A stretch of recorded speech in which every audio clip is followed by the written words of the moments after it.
Dégazage du golfe de Kabuno dans le lac Kivu, des études ont été faites pour le lancement proprement dit des travaux. Maître Didier Boudimbu Toubouanga, ministre des hydrocarbures, a fait la restitution de sa mission à Goma au cours d'une interview exclusive qu'il a accordée à votre magazine RDC Infrastructure et Développement. L'éducation des bases et la gratuité de l'enseignement, deux réformes salutaires pour le meilleur avenir des enfants de la République démocratique du Congo, le code minier révisé et le potentiel du développement socio-économique de la République démocratique du Congo, regard particulier sur les communautés locales. Régulation de la circulation et renaissance de la contravention routière, Balabala et l'État sont là.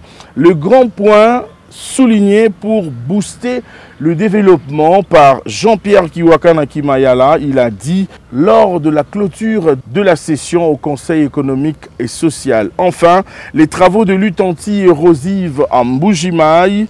Un travail de qualité a été réalisé par la direction provinciale du Kasaï oriental pilotée par Trésor Kachala. Mesdames et messieurs, voici les grandes lignes de votre émission de ce jour. Très heureux de vous retrouver encore une fois de plus pour ce rendez-vous du week-end. Mesdames et messieurs, bienvenue à toutes et à tous à votre magazine RDC Infrastructure et Développement.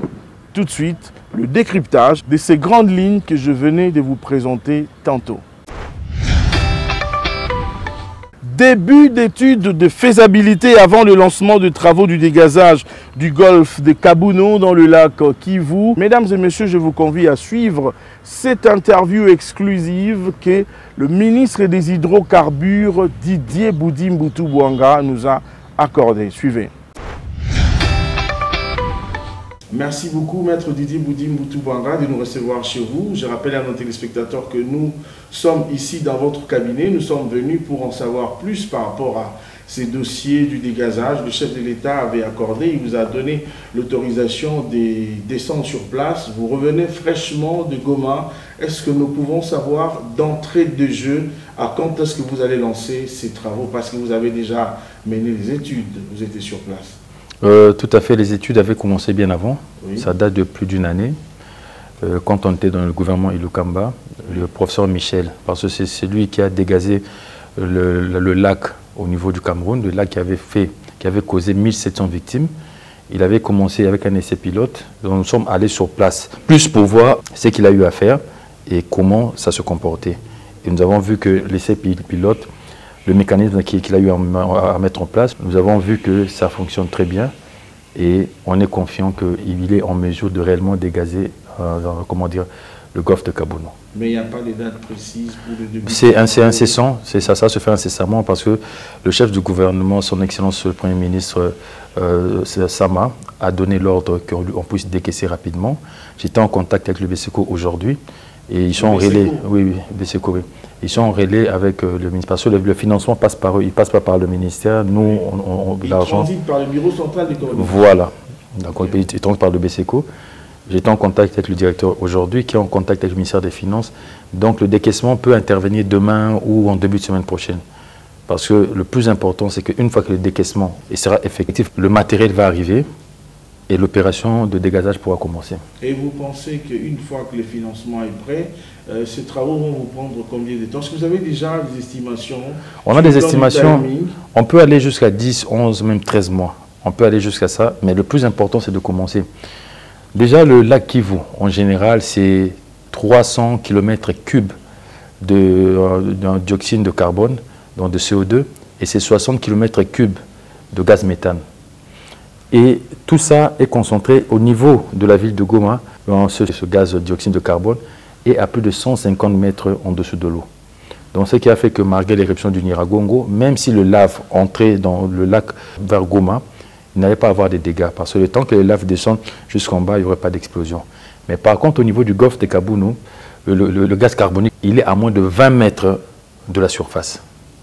Et on estime même entre 13, 14, 15 mètres de la surface. Donc, si aujourd'hui le volcan Nyamulagira entre en éruption et que les laves entrent au niveau du golfe de Kabuno, ce sera la catastrophe. Parce que ce sera un scénario simple. Ça va embraser, ça va exploser. Maintenant, le gaz va suivre la direction du vent. Et si le vent se dirige vers Goma, il va prendre toutes les personnes, toutes les vies à son passage. Poules, chèvres, porcs, hommes, tout, lézards. Et c'est ça le grand danger. C'est arrivé au Cameroun, il y a eu plus de 1700 morts. Et au Cameroun, c'était dans une forêt. Mais nous, il y a des grandes villes à côté. Même la ville de Gisenyi aussi pourrait être touchée. D'où l'urgence. Le chef de l'État, il y a une semaine, m'avait instruit de suivre ce dossier. Et là, le Premier ministre m'a mis dans sa délégation. Nous nous sommes rendus sur place. Et lui, à son tour, m'a demandé de ne pas regagner Kinshasa tant que je n'aurais pas réglé cette affaire, tant qu'on n'en saurait pas plus. J'ai fait mon travail, j'ai ramené le rapport qu'il faut. Et là, les moyens seront donnés au professeur Michel pour qu'il puisse commencer son travail. Est-ce que vous pensez que dans les 11 mois du timing que vous venez d'expliquer ici, les dangers ne sera pas là directement? Est-ce qu'on a le temps pendant ces 11 mois-là qu'il n'y ait pas catastrophe? Non, on ne sait pas qu'on a le temps, mais il faut qu'on commence. Et là, on va commencer. C'est ça le plus important. Parce que dès qu'on commence, la situation va commencer à s'améliorer. Il y aura moins ce gaz toxique. Ça va réduire les dangers. Ça va réduire les dangers. Au bout de 13-14 mois, il n'y aura plus de gaz et il n'y aura plus de danger. Vous avez parlé des stations pilotes qu'il faudrait implanter. Vous avez placé, il y a une station pilote. Il faudrait en arriver à combien pour essayer un peu de stabiliser le champ? Déjà, la capacité de ces stations pilotes, il faudra qu'elle puisse être x12 pour pouvoir dégazer le golfe de Kabounou. Et c'est ce qui est prévu. Donc, il reste 11 à placer. Oui, et puis là, c'est un petit format. Je sais que le professeur ne devra pas être passé. Ce sera de grands formats pour pouvoir dégazer. Déjà, là, je suis en train de tousser. Je ne suis pas en forme parce que j'ai respiré ce gaz quand on était sur place. Parce que quand la machine, quand la structure est en train de dégazer, il y a le CO2 qui sort. Et bon, on a eu à respirer ça, c'est le risque du métier. Et voilà, je suis un peu irrité, mais ça va aller. Ouais, Monsieur le ministre Didier Boudimbou Toubouanga, j'aimerais que vous puissiez lancer un message à nos frères et sœurs.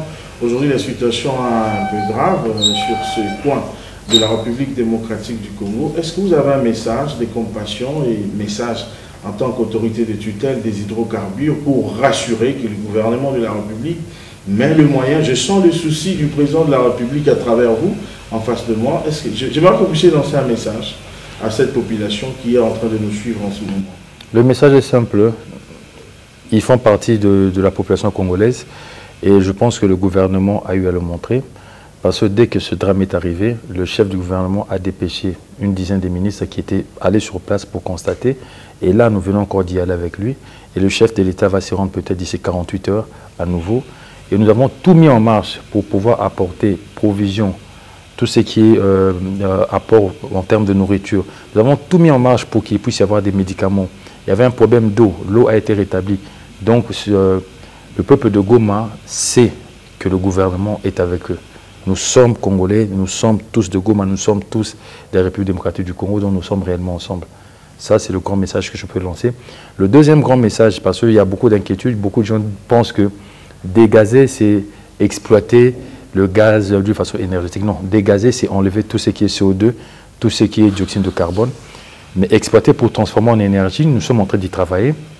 Il y a des sociétés russes qui sont venues me voir, il y a une société américaine, il y a surtout une société tunisienne avec laquelle nous avons beaucoup avancé. Et à la fin du mois, les Tunisiens. Oui, à la fin du mois, je me rends en Tunisie par rapport à ça.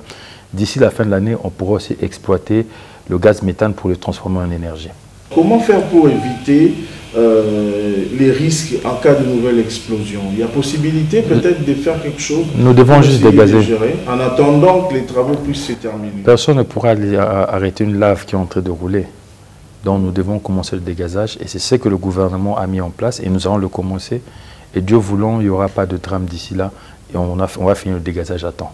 Qu'est-ce que vous pouvez répondre, Monsieur le ministre, à ceux qui disent que c'était une visite de santé parce que le gouvernement est parti et le gouvernement n'a rien apporté? Il y a des gens qui critiquent aujourd'hui. Vous êtes sur les réseaux sociaux, vous lisez aussi ce qui s'écrit, il y a d'autres vérités, mais d'autres, il y a des rumeurs. Quelle est l'aide que le gouvernement a menée? Pourquoi amener 11 ministres et le Premier ministre? Le Premier ministre a emmené 11 ministres par secteur. Oui. Le ministre de la Recherche scientifique il était dans la délégation parce que tout ce qui est volcan, l'OVG, c'est lui qui gère ça. Oui.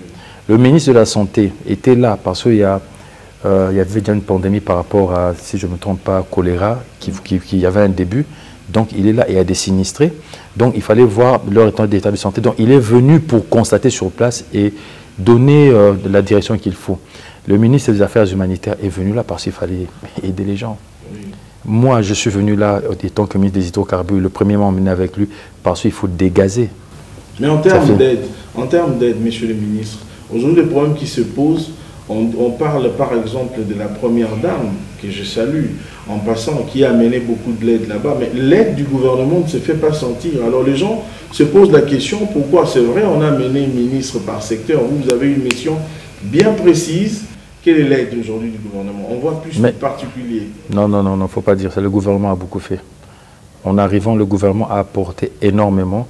Et même juste à ce jour, le gouvernement continue à apporter. L'aide de la première dame nous est très vitale et ça nous a beaucoup soutenu.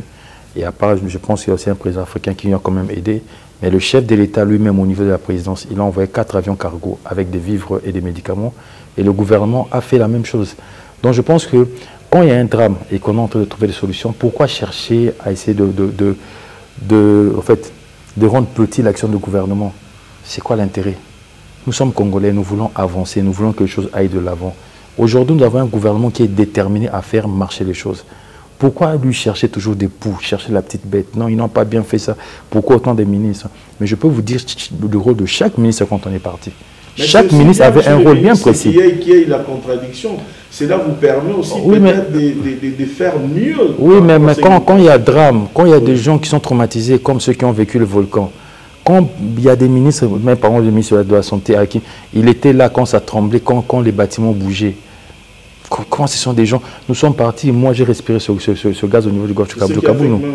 Oui, donc quand les gens se donnent pour apporter des solutions, il faut les soutenir. Il ne faut pas toujours chercher la petite bête. Sinon, on ne va pas avancer. Mais je pense que le gouvernement, avec son chef du gouvernement, avec le Premier ministre, nous sommes déterminés à changer la condition de vie du peuple congolais. C'est vrai que ce n'est pas facile. À peine un mois que nous venons de commencer, tout ce qui est en train de nous arriver, à peine un mois. Déjà, le Premier ministre a été nommé, nous avons eu la mort de l'ambassadeur italien. Le temps que le gouvernement sorte, là, il y a Goma. Entre-temps, nous avons perdu un être très cher, le Patrice Kitenge. Donc tout ça, en fait, nous avons commencé avec des combats tout autour de nous. Mais nous sommes déterminés. On nous appelle les warriors, ce n'est pas par hasard. Et je pense qu'on va gagner. Merci beaucoup. Vous avez bien suivi le ministre des hydrocarbures. Comment est-ce qu'il est en train de rassurer la volonté du gouvernement de la République?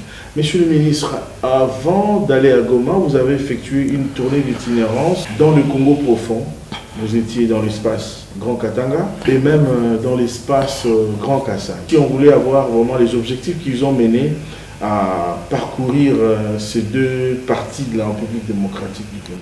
L'idée était d'abord de faire un état des lieux, oui, que malheureusement avec la situation de Goma, on a dû ralentir un peu, mais faire l'état des lieux et de voir qu'est-ce qui ne va pas réellement. Je suis allé au niveau du Kankatanga et nous avons compris, il y a des stations qui naissent comme des champignons, oui, et qui n'ont pas d'agrément, qui n'ont pas d'autorisation officielle. J'étais même avec le gouverneur, je lui ai posé la question, il me dira que non, Excellence, même moi je suis surpris, étant gouverneur je suis surpris, parce qu'apparemment c'est le maire qui donne des autorisations. On a demandé à la direction provinciale des hydrocarbures, eux ils n'ont pas délivré des autorisations, mais on voit des stations qui naissent partout. Qui apparaissent partout comme des petits champignons. C'est un grand danger pour la population. Tout à fait. On s'est rendu à Kananga et Mbujimaï et nous avons vu comment certains opérateurs économiques, pour leur intérêt égoïste, ils prennent le produit, l'équivalent de 2000 francs, donc de $1, pour aller le vendre à 4 000 à 5 000, 6 000 francs. Donc nous avons vu, si c'est vraiment quoi le problème. Le problème c'était l'acheminement. On a discuté avec le DG de la SNCC, et nous sommes maintenant en train de travailler avec lui et bientôt on va approvisionner le Grand Kassai pour qu'il n'y ait plus ces histoires où le carburant peut coûter 5 000 à 6 000 francs. Nous sommes en train de travailler sur ça. Au niveau du Haut-Katanga, nous avons vu au niveau de Kasumbalesa le travail que l'OCC est censé faire et HWG, le travail n'est pas fait comme les normes le demandent parce que le travail est fait en aval alors que les normes demandent que le travail puisse être fait en amont, qu'on contrôle l'entrée des produits au niveau de la frontière, qu'on puisse voir la qualité et qu'on puisse voir aussi la quantité, donc le volume. Mais ce n'est pas ce qui est fait. Les camions citernes entrent sans qu'on le vérifie. Et il y a même des pétroliers qui ont des laboratoires privés. Et des fois, quand les contrôles... Qui traitent de produits. Oui, quand il faut vérifier la qualité du produit, ça peut prendre 30, 40 jours, ça peut prendre 2, 3 semaines. Donc, chose qui n'est juste pas normale.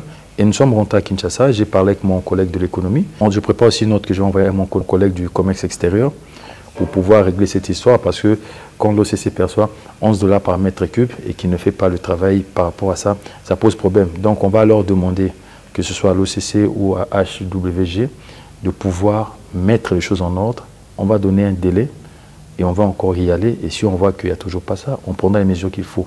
Entre-temps, pour toutes ces stations qui sont en train de naître au niveau du Haut-Katanga, et même qu'on a remarqué, parce qu'aujourd'hui j'ai reçu l'honorable Peter Kazadi, oui, qui est venu se plaindre dans le même sens que même à Kinshasa, il y a des stations qui sont en train de naître partout. Oui. Mais je le dis aux propriétaires de ces stations-là que les choses vont bientôt changer. On est en train de mettre une commission sur pied.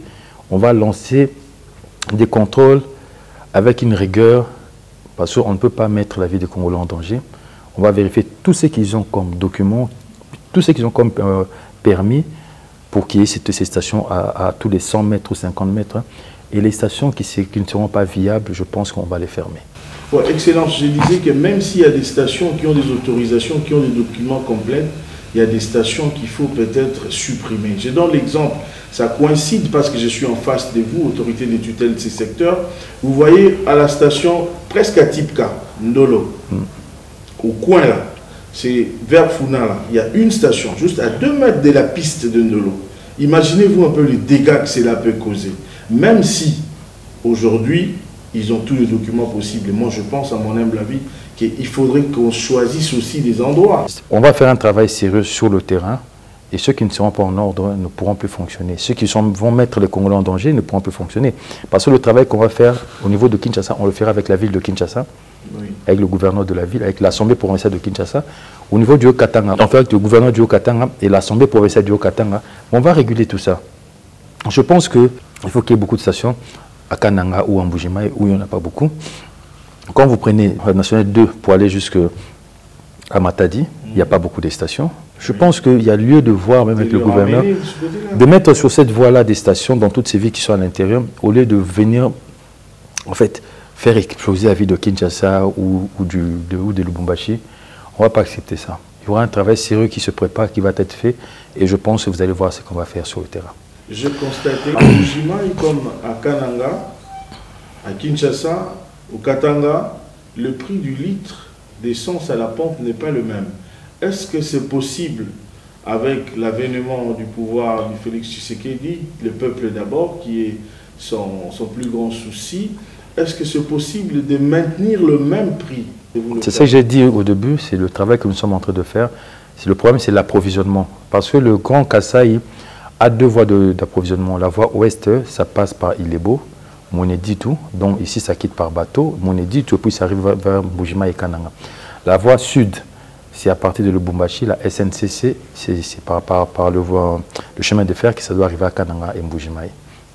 Donc déjà, comme il y avait un problème de locomotive et qu'il n'y avait pas assez de camions-citernes, aujourd'hui, la société nationale, la Sonatrach, parce que nous devons soutenir cette société, elle doit prendre le contrôle de l'approvisionnement du pays. Nous travaillons étroitement avec la Sonatrach et on est en train de voir avec la Sonatrach comment approvisionner le Grand Kasaï.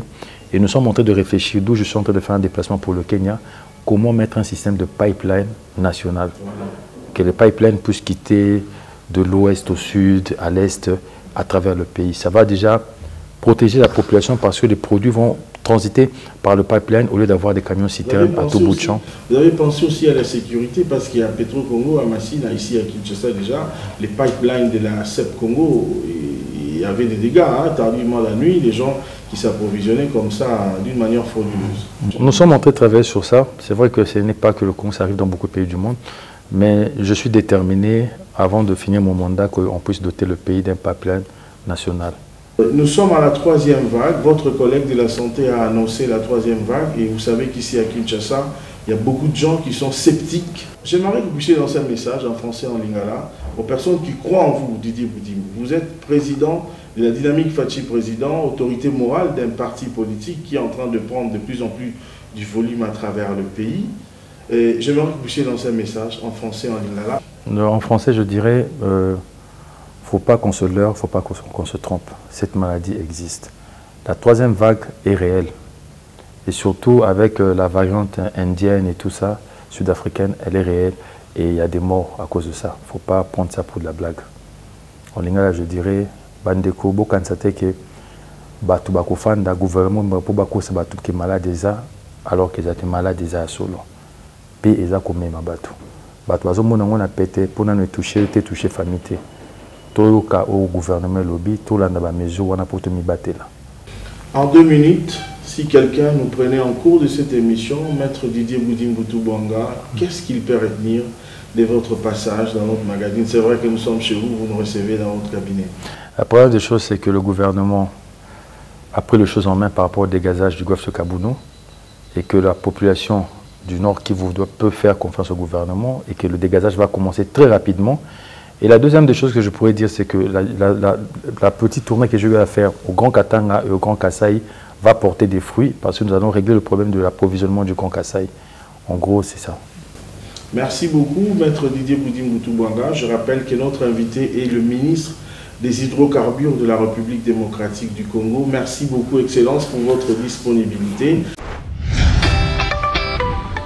Comment booster le développement en République démocratique du Congo? Quelques propositions en rapport avec les avis émis par les conseils économiques et sociaux en République démocratique du Congo lors de la clôture de cette session. Le président de cette institution, Jean-Pierre Kiwakana Kimayala, a fait l'économie des grands travaux réalisés dans le cadre du conseil et proposé quelques pistes de solutions pour booster le développement dans le secteur minier, dans les secteurs routiers et même dans les secteurs de l'enseignement. Mesdames et messieurs, je vous convie encore une fois de plus à suivre un extrait du discours du président du Conseil économique et social qui vise à présenter ces pistes de solutions pour booster le développement. Jean-Pierre Kiwakana Kimayala est le président du Conseil économique et social. Suivez. Conformément à l'article 86 du règlement intérieur du Conseil économique et social, la session d'avril était essentiellement budgétaire. Mais au-delà de la préparation et l'adoption par l'Assemblée générale des prévisions budgétaires pour l'exercice 2022, les différentes commissions permanentes se sont attelées à finaliser les avis sur les différentes thématiques socio-économiques. Il s'agit de 1. L'éducation des bases et la gratuité de l'enseignement. 2. Réformes salutaires pour le meilleur avenir des enfants et des jeunes Congolais. 2. Le code minier révisé et les potentiels de développement socio-économique de la République démocratique du Congo. Regard particulier sur les communautés locales. 3. La régulation de la circulation et renaissance de la contravention routière. Balabala à l'État. Balabala à l'État, ça veut dire la rue appartient à la puissance publique. On ne peut donc pas s'y comporter n'importe comment.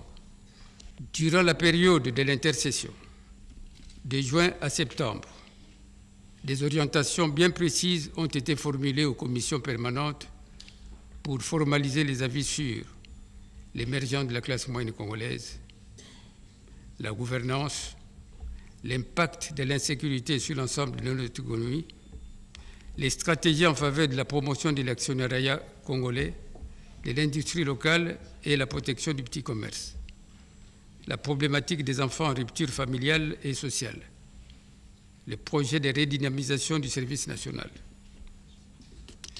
Cette session a également permis à une commission ad hoc de présenter au débat de la plénière les points stratégiques du Conseil économique et social, ainsi que les projets du règlement d'ordre intérieur révisé. Au cours de cette session, les conseillers de la République ont aussi eu à examiner, pour des préconisations, le rapport de la mission conduite par son président au forum de haut niveau de sensibilisation sur l'érosion côtière, tenu à Mwanda, du 24 au 27 mars 2021. Nous avions annoncé cette activité lors de notre adresse du 1er avril 2021.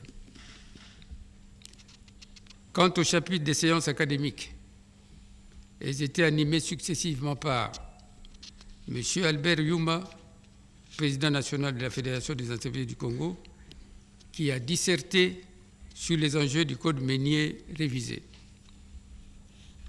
par le professeur Daniel Moukoko Samba, vice-premier ministre et ministre du budget honoraire, qui a développé au sujet des stratégies pour améliorer les finances publiques et de la problématique du coulage des recettes. Plusieurs ateliers ont été organisés en marge de la session. Il s'agit de l'atelier sur le profil de la gouvernance en RDC, et ce, en partenariat avec le PNUD. De l'atelier sur la problématique de la redevance minière, ce, en partenariat avec l'ITIE RDC. Conformément à l'article 20, alinéa 1er de la loi organique numéro 13/027 du 30 octobre 2013, qui organise le fonctionnement du Conseil économique et social, issu des articles 208 à 210 de la Constitution.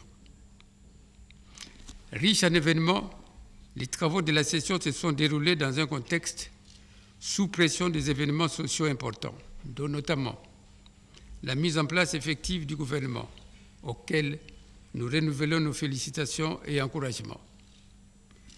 L'éruption volcanique de Nyiragongo à Goma, les effets pervers du changement climatique, l'état de siège dans 2 de nos provinces, etc., etc.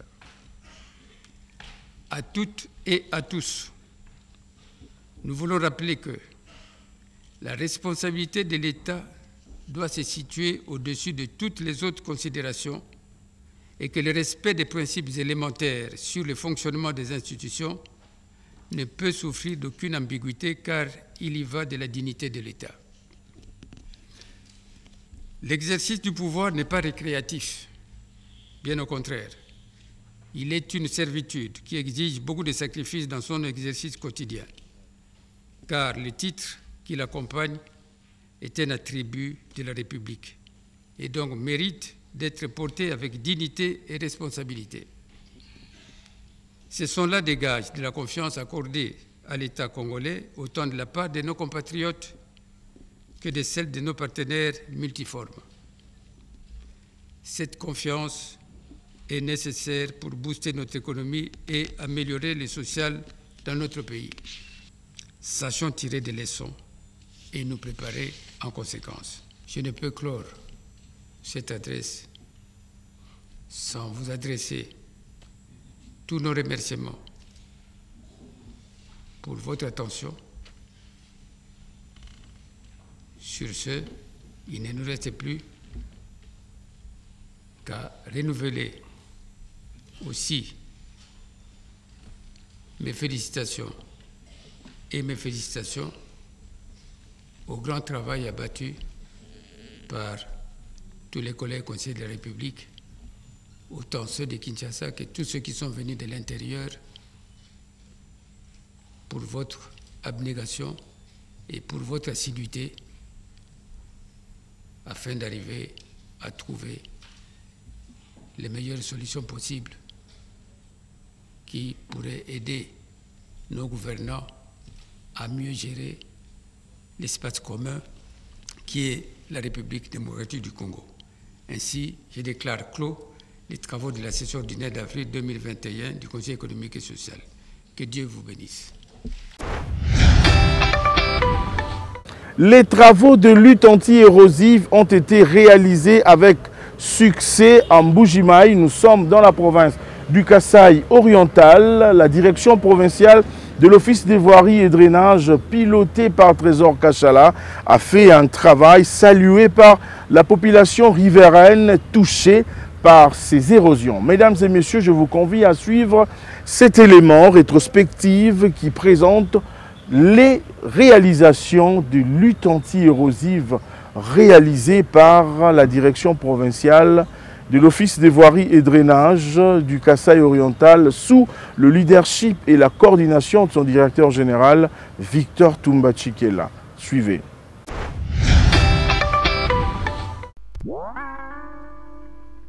Située en plein cœur de la République démocratique du Congo, la ville de Mbuji-Mayi n'a pas été construite selon les normes d'urbanisation. Avec une population estimée à plus de 2 millions d'habitants, le chef-lieu du Kasaï oriental est traversé par de nombreuses têtes d'érosion. Depuis de longues années, la situation est allée de mal en pire, faute d'intervention réelle sur terrain. Au cours de l'année 2020, une lutte anti-érosive sans merci est lancée dans la ville diamantifère grâce à un appui financier du pouvoir central sous l'impulsion du président de la République Félix Tshisekedi et l'Office des voiries et drainages OVD qui a été choisi pour effectuer ces travaux. Pour lancer cette lutte anti-érosive, le gouvernement de la République a mis en place le programme d'entretien routier pour l'année 2020 et au Kasaï oriental, 55 000 $ américains sont mis à la disposition de l'Office des voiries et drainages OVD pour les travaux de sauvegarde pour 3 sites érosifs disséminés dans la ville de Mbuji-Mayi. Il s'agit de Ravin et Kajiba, Tchamba et Dipumba, situés respectivement dans les communes de la Mouya, de la Dibindi et de la Kanchi. Il s'agit, comme vous le savez tous, que ce sont des travaux de sauvegarde que nous avons commencé au début de la saison sèche et sur tous les 3 sites de travaux évolués. Vous êtes journaliste, vous avez fait plusieurs fois les tours des chantiers et vous voyez que les travaux sont de qualité et que ce sont des travaux en dur, ce ne sont pas des travaux provisoires, bien que nous les appelons travaux de sauvegarde, mais effectivement ce sont des travaux en dur.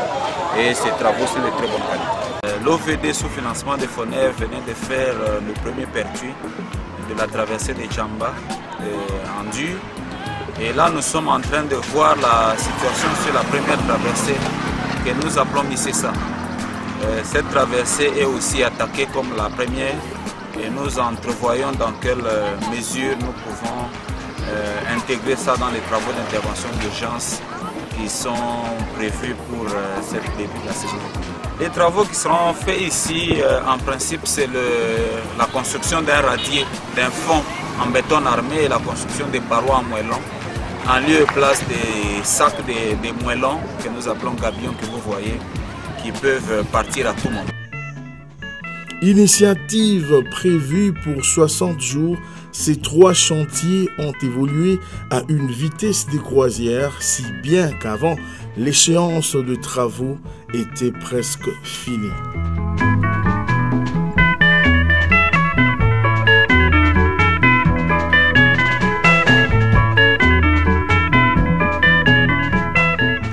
En visite d'inspection à Mbuji-Mayi, le directeur général de l'Office des voiries et drainages, l'ingénieur Victor Toumba-Tchikela, s'en est rendu compte site après site. L'ingénieur Toumba a palpé du doigt les travaux ô combien louables réalisés par la direction provinciale de son office. Pendant que ces sites érosifs de Tchamba et de Dipumba sont stabilisés à la faveur du programme d'entretien routier 2020 financé par le gouvernement de la République via le FONER, d'autres têtes d'érosion se montrent plus menaçantes en Mbuji-Mayi. C'est le cas notamment du ravin Bobo, Hollandais et Mbouyi-Moulomba. Conscient de cette menace à l'approche de la saison des pluies et dans les soucis de prévenir le pire, le directeur provincial de l'Office des voiries et drainages Trésor Kachala, accompagné d'une forte délégation dont le FONER, visite les sites érosifs précités, des sites qui menacent d'engloutir les édifices publics et des maisons d'habitation. Profitant de son séjour de travail à Mbuji-Mayi, le DG de l'OVD a tenu aussi à s'enquérir des urgences. Pour l'ingénieur Victor Toumba-Tchikela, il faudrait une intervention urgente avant les prochaines pluies. Quelques jours après les passages en Mbuji-Mayi du numéro 1 de l'OVD, le gouvernement de la République lance les travaux d'urgence dans la ville diamantifère. Premier site à être choisi, les ravins Mbouyi-Moulomba.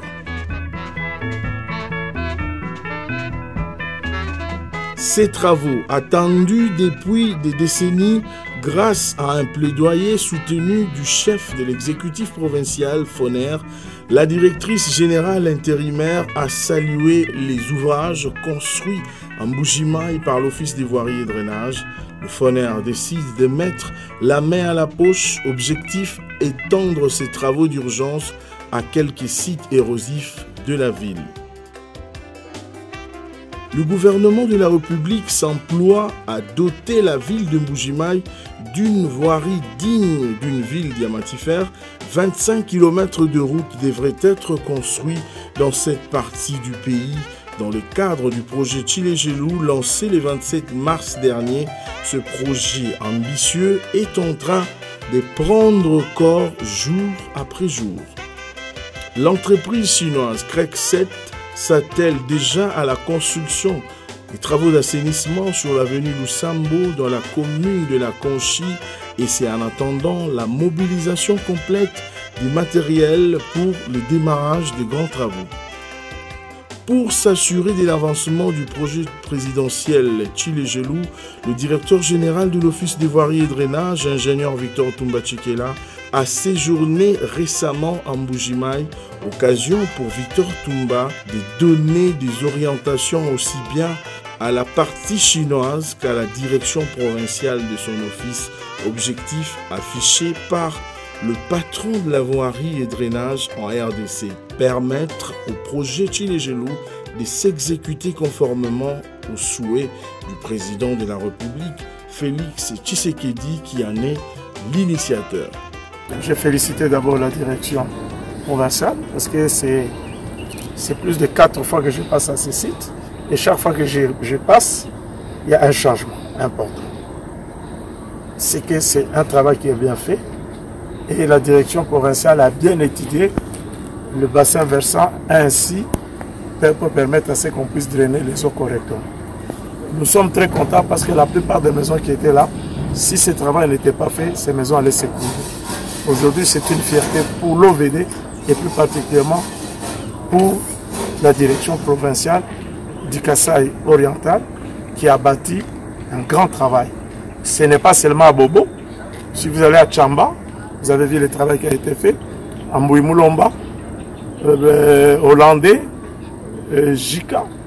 Donc, nous ne pouvons qu'être fiers du travail qui est en train d'être abattu par la direction provinciale sous le financement de FONER. C'est pour vous dire que notre direction provinciale est capable de faire des travaux de grande envergure si les moyens sont disponibles. C'était pour moi un grand plaisir, mesdames et messieurs. Nous vous disons infiniment merci de l'attention particulière que vous nous avez accordée. Le rendez-vous est pris pour la semaine prochaine. Vous n'êtes pas encore abonné sur notre chaîne YouTube, mesdames et messieurs, j'insiste, s'il vous plaît, abonnez-vous sur la chaîne YouTube Aimé Mutombo et vous serez informés à temps réel sur la plupart des réalisations et des projets du développement en République démocratique du Congo. On se retrouve la semaine prochaine pour un autre numéro. Entre-temps, prenez bien soin de vous. La troisième vague est plus dangereuse que les deux autres vagues que nous avons vécues. Prenez bien soin de vous et de vos proches. Respectons les gestes barrières. Mettons toujours notre masque quand nous sommes en milieu public. Mesdames et messieurs, on se retrouve la semaine prochaine. Au revoir.